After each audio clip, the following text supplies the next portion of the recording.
Olha, ele demonstrou publicamente desconforto com a ordem judicial que afastou de forma imediata Wilson Witzel do comando do Poder Executivo do Rio de Janeiro.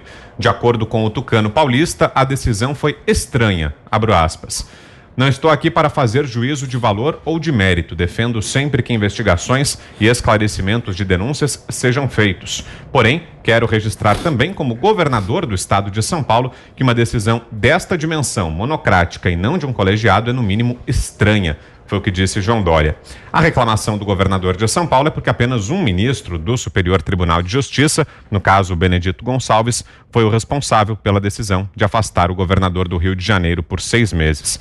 Tomado de forma monocrática, o caso será analisado na próxima semana pela Corte Especial do STJ, que é composta por 15 ministros. Eles poderão, então, validar o entendimento de Benedito Gonçalves ou não. Zé Maria.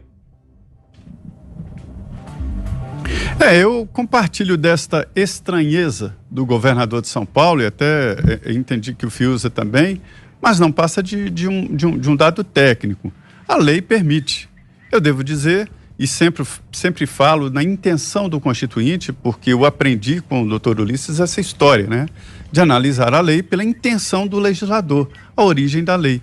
E lá, ninguém poderia imaginar que um ministro do STJ, né, suspenderia o mandato de um governador eleito democraticamente pelo Rio de Janeiro ou São Paulo, seja lá qual estado, e jamais poderia imaginar que monocraticamente, ministro do Supremo poderia impedir a nomeação de um ministro ou que tomasse uma decisão de afastar o presidente da Câmara dos Deputados. Quer dizer, era inimaginável. Esse debate não foi feito de tão absurdo que parecia naquela época do debate sobre esta Constituição pesada, complicada, que, como diz o Augusto Nunes, mas parece uma Bíblia grande mesmo, né?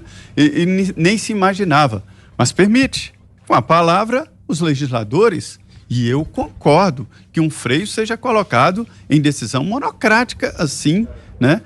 Na verdade, sem julgar o mérito, eu vou julgar o mérito, a gente não pode imaginar que um ministro casse milhões de votos que são dados a um governador, né? Isso é um detalhe técnico, ou seja, este ministro deveria levar o assunto ao plenário do STJ.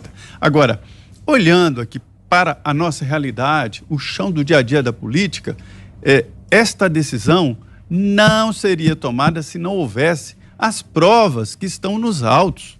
São muito claras e, como eu disse aqui, os detalhes são acompanhados pela Controladoria Geral da União, que tem ali o caminho, o mapa do dinheiro, né? Daqui a pouco nós vamos ver, Augusto, corrupção ao vivo, transmitido em live aí pela internet, vocês vão ver. Então, fora isso, e é estranho mesmo que tenha chegado a esse ponto, eu acho que as provas são muito abundantes.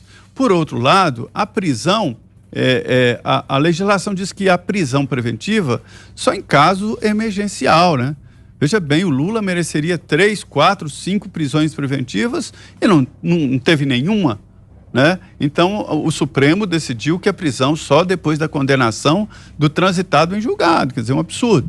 Mas, enfim, ele fora do governo, realmente, ele não terá mais a facilidade de corromper testemunhas, falar com testemunhas ou tentar interferir nesta investigação do Ministério Público e da Polícia. É isso que eu acho sobre a prisão.